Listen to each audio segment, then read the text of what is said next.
तो पुणे के पास में एक गांव है पुरंदरपुर, वहां पर एक ब्राह्मण रहते थे।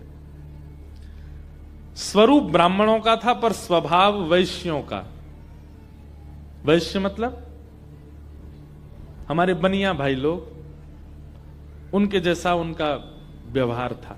कैसा? व्यापार करते थे, धन देते थे उस पे ब्याज पे धन देते थे लोगों को, और अपना गल्ला खोल रखा था, गल्ले पे बैठते थे। और इन सबके साथ साथ महाकंजूस, खूब धनवान थे।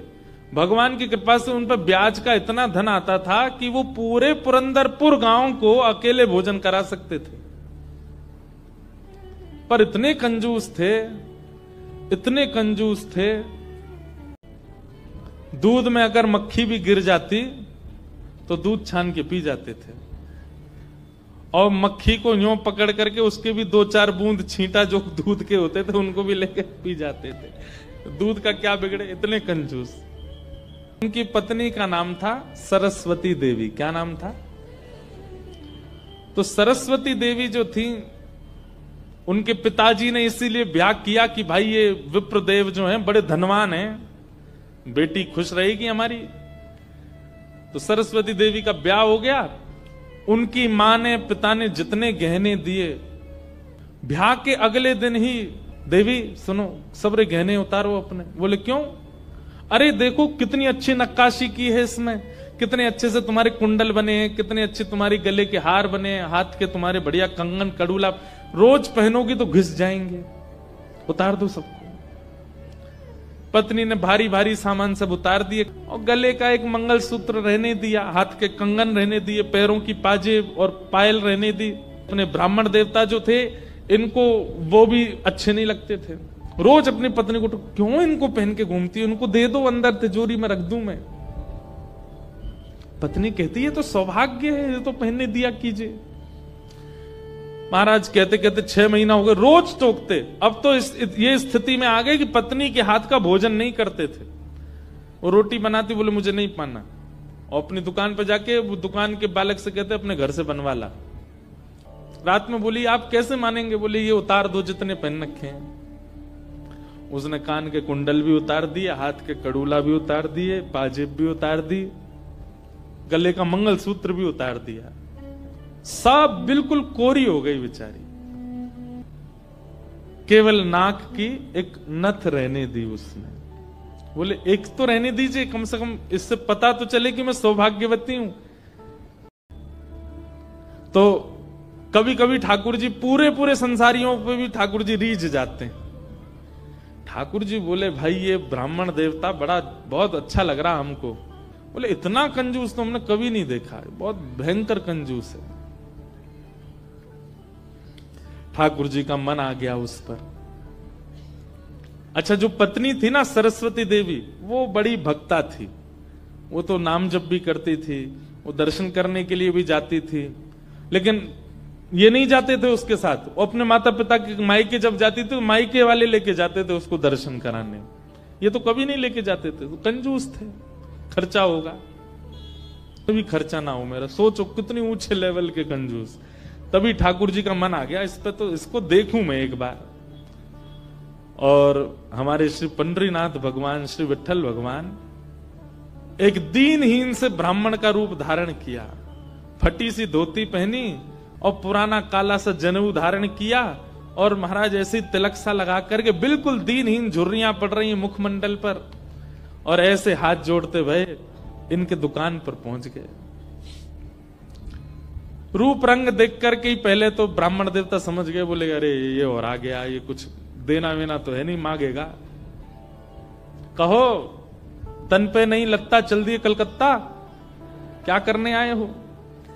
ठाकुर जी बोले बहुत गरीब ब्राह्मण हूं मैं, मेरी बेटी का ब्याह होने वाला है, अपनी पुत्री का ब्याह करना है मुझे, और मुझे ब्याह के लिए थोड़ी व्यवस्था चाहिए धन की। आप तो बहुत बड़े धनवान सेठ हैं, कृपा कर दीजिए ना, कुछ दे दीजिए मुझको, मैं अपनी बेटी का ब्याह कर दूंगा।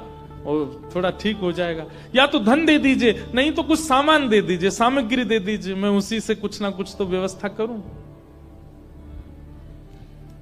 ये देखो मेरी धोती यहां से उधरी हुई है, मेरा कुर्ता यहां से फटा हुआ, कैसे तुमको दूं? मैं खुद नहीं अपने नए खरीद पा रहा, तुमको कहां से दूं भाई? ये सब तो केवल बाहर का दिखावा है, मेरे पर कोई पैसा वैसा कुछ नहीं है, दूसरों का धन ले रखा है मैंने। भैया चलते बनो, कहीं और जाओ, किसी और से मांगो, भगवान करे तुम्हारी बेटी का ब्याह बहुत अच्छा हो। बोले मुझे या तो धन दीजिए, नहीं तो मैं यहीं बैठा रहूंगा। ठाकुर जी जिद पे आ जाएं तो उनको कौन हटावे? आपके दर पे आया हूं, कुछ तो लेके जाऊंगा, मेरी बेटी का ब्याह है। अंत में हार करके ब्राह्मण बोला देखो मैं ऐसे नहीं देता हूं, कुछ लाओ, मेरे पास गिरवी रखो, पैसा ले जाओ, और जब पैसा हो जाए तो पैसा देके अपना सामान ले जाना, तुम पे है कुछ देने के लिए? ठाकुर जी बोले मुझ पे तो कुछ भी नहीं है, मुझसे कुछ काम करा लीजिए दुकान में, मैं ये कर दूंगा, आपकी साफ सफाई कर दूंगा, इतना कर सकता हूं, उसके बदले कुछ दे। बोले उसकी जरूरत नहीं है, सब है नौकर चाकर मेरे पास, मैं तुम्हें बस इतना कह सकता हूं कोई मूल्यवान सामग्री दो, पैसा ले जाओ, और जब पैसा हो जाए तो पैसा वापस दे के सामग्री ले जाना। मतलब इतना भी दान नहीं कर सकता मैं। ठाकुर जी बोले ठीक है, मैं जाता हूं, कुछ ढूंढ के लाता हूं। ठाकुर जी भी इतने खेलते हैं, ठाकुर जी जैसा खिलाड़ी नहीं है। ठाकुर जी गए उस ब्राह्मण देवता के घर, और घर जाकर के द्वार पे खड़े होकर रोने लगे। भीतर से सरस्वती देवी निकल के आई, अरे अरे अरे अरे ब्राह्मण देवता आप इतना रो क्यों रहे हैं, क्या बात है?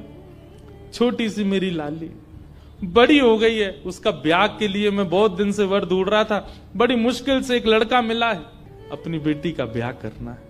बहुत जगह ठोकरें खा के मांगा मैंने, मुझे किसी ने सहायता नहीं दी, अंत में तुम्हारे द्वार आया हूं, यहां भी नहीं मिला, बेटी को क्या मुंह दिखाऊंगा, यहीं प्राण त्याग दूंगा, जहर मेरी जेब में ही रखा है। सरस्वती देवी तो बेचारी बड़ी भावुक, भक्त का ये स्वभाव है कि वो दूसरे की पीड़ा देख ही नहीं पाएगा, तब समझो वो भक्त है। सरस्वती देवी तो रोने लगी, आंखें लाल पड़ गई। बोले भगवान मेरा मन अगर मुझ में सामर्थ होती मैं पूरा घर आपको दे देती, पर मैं क्या करूं? मेरे पतिदेव इतना प्रतिबंध लगा के रखते हैं कि मैं स्वयं ऐसे रहती हूं, मैं आपको क्या दूं? ठाकुर जी तो इतने पछाड़ खा के गिर पड़े, अरे हाय राम अब तो मैं जहर खाना ही पड़ेगा, निकालू कहां है? सरस्वती देवी रुकी रुकी रुकी, ऐसा मत कीजिए भगवान, चरण पकड़ूं आपके, मेरे पास एक ही वस्तु है। और तुरंत अपनी नाक की जो कील थी वो निकाली, और निकाल करके बोले ये ले जाइए, इससे थोड़ा बहुत धन आपको मिल जाएगा, स्वर्ण की है, आप अपनी बेटी का ब्याह तो नहीं कर पाएंगे पर कुछ व्यवस्था तो हो जाएगी आपकी। ठाकुर जी ने तुरंत, जहर भी पता नहीं कहीं गिर गया था, बढ़िया तुमने दे दिया, अब मैं कुछ कर लूंगा व्यवस्था।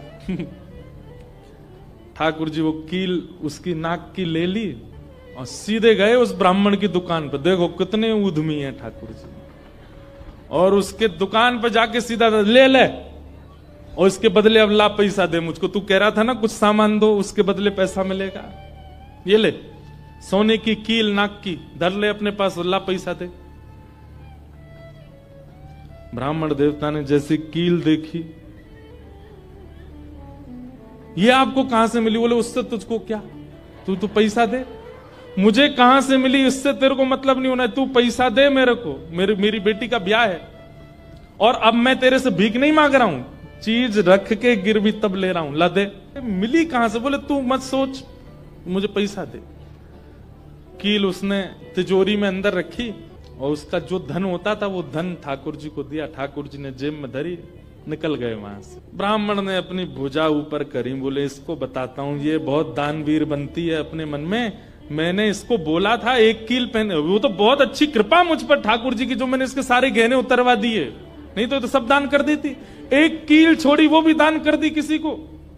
अब यहां वो ब्राह्मण जा ही रहा था अपने घर, उससे पहले दुकान का जो मुनीम था वो बेचारा सरस्वती देवी को बहुत मानता था, कभी कभी सहायता कर देती होंगी उसकी। वो सेठ जी से, इनसे ब्राह्मण देवता से पहले ही दौड़ के गया और जाके बोला मैया आज बचो आप। बोले क्यों, आपने कोई कील दी थी किसी को? बोले हाँ दी तो थी, एक ब्राह्मण के ब्याह के लिए दे दी थी। क्या हो गया? उसने जाके वो आपके पतिदेव को ही दी है और बदले में ले गया पैसा। सरस्वती देवी, हाय नाथ अब नहीं बचूंगी, वो तो बहुत डांटेंगे। बोले वो आ रहे हैं, दुकान बंद कर दी उन्होंने, वो सीधे धोती चढ़ाए ऊपर चले आ रहे हैं सीधे, आप बचो। हे पांडुरंगा, हे विठलनाथ, हे मेरे प्राणनाथ, मेरी रक्षा करो।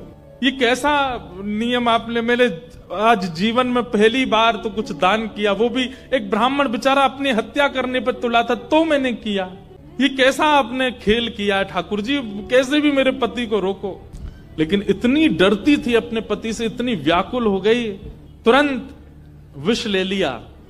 बोली कि मैं उनका क्रोध नहीं सह पाऊंगी, उनकी मार पिटाई डांट नहीं सह सकती, उससे अच्छा तो मैं प्राण त्याग दूं अपने। और बोले नाथ मैंने किसी और उद्देश्य से नहीं किया, केवल एक ब्राह्मण की पुत्री का ब्याह हो जाए इसलिए किया, मेरे पति मुझे छोड़ेंगे नहीं, इससे अच्छा मैं प्राण ही त्याग रही हूं। मुझे पता है शास्त्रों में प्राण आत्महत्या करना जघन्य अपराध है, पर मेरे पास और कोई उपचार नहीं है। और जैसे ही अपने मुख से लगा करके विषपान करने लगी, इतने में ही ऊपर से वो नाक की कील आकर के उसके पात्र में ही गिरी।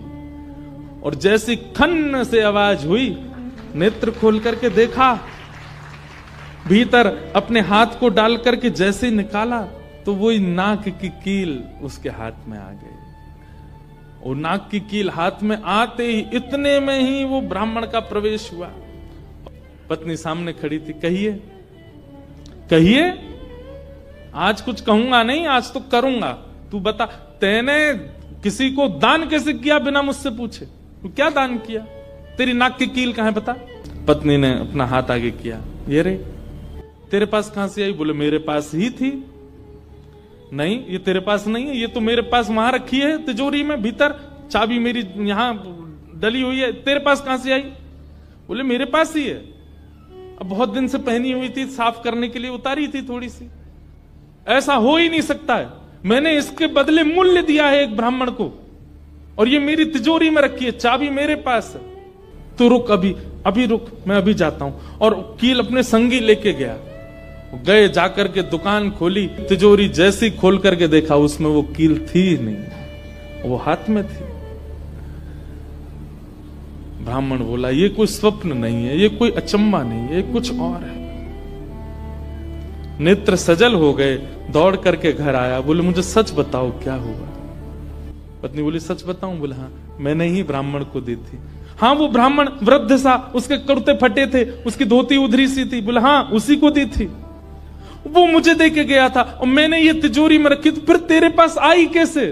बोले मुझे जब पता चला कि आप क्रोध करके आएंगे और मेरे को बहुत सुनाएंगे, डांटेंगे, मारेंगे, तो मैंने सोचा कि मैं इससे अच्छा तो अपने प्राण त्याग दूं। और मैं पांडुरंग के सामने रोते हुए विष लेकर के हाथ में पीने को हुई, इतने में ही आपका घुसना हुआ और ऊपर ना जाने कहां से वो नाक की कील आकर के इसमें गिर पड़ी। ये किसी और ने नहीं, और वो ब्राह्मण कोई और नहीं, साक्षात पांडुरंगा ही थे।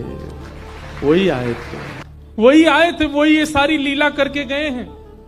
मैंने जीवन भर भजन किया, जीवन भर विचार किया, दान करूं, पुण्य करूं, सत्कर्म करूं, यज्ञ करूं, पर आपने मुझे कभी अनुमति नहीं दी। अरे दुनिया के लोग कमाते हैं और दान करते हैं, पर हम कितने भाग्यशाली हैं कि स्वयं पांडुरंगा आए और आकर के हमारे कमाए गए धन को स्वयं लेकर के दान करवा के गए, ब्राह्मण बन के स्वयं अपने हाथ में लेकर के गए। ये आप पर और मुझ पर कृपा है। उसी समय ब्राह्मण ने मन में सोचा, मैंने जीवन में एक कार्य भी अच्छा नहीं किया, मैंने जीवन में एक कृत्य भी ऐसा नहीं किया जिससे ठाकुर जी मुझसे प्रसन्न हो, लेकिन मैं इतना अधम, इतना पापी, इतना दुष्ट, इतना अयोग्य, फिर भी मुझे ठाकुर जी ने इस योग्य समझा। और योग्य क्या समझा, मेरी दुकान पर आकर के ठाकुर जी याचना कर रहे थे कि मैं कुछ दे दूं। मैं कितना बड़ा दुर्भाग्यशाली कि ठाकुर जी मेरे द्वार पर आए और मैंने कुछ नहीं दिया उनको, उनसे हट किया, उनसे कहा कि कुछ लेके आओ तभी तुमको दूंगा। मेरी वजह से ठाकुर जी को श्रम सहना पड़ा। कितने कृपालु हैं बंधुओं ठाकुर जी, आपके अवगुण नहीं देखते कि मानव में और परमात्मा में अंतर क्या है। मानव वो जो सब अत्यंत गुणवान में भी अवगुण देखता है, और ठाकुर जी कौन, जो अत्यंत अवगुणी में भी एक गुण देख लेते हैं, इसमें ये गुण है। कितने कृपालु हैं बंधुओं ठाकुर जी, आपके अवगुण नहीं देखते। उसी समय उस ब्राह्मण देवता ने विचार किया कि अब अब किसके लिए जीना? दुकान को बेच दिया, घर को बेच दिया और पत्नी के साथ आ गए श्री पंढरपुर। और पंढरपुर में विठल भगवान के आगे आकर के बहुत रोए, याचना करने लगे, नाथ मेरे दुकान पर आप खड़े हो गए आकर के, और मैंने आपको इस प्रकार से दुत्कार दिया, इस प्रकार से आपको कर दिया। बहुत रोए।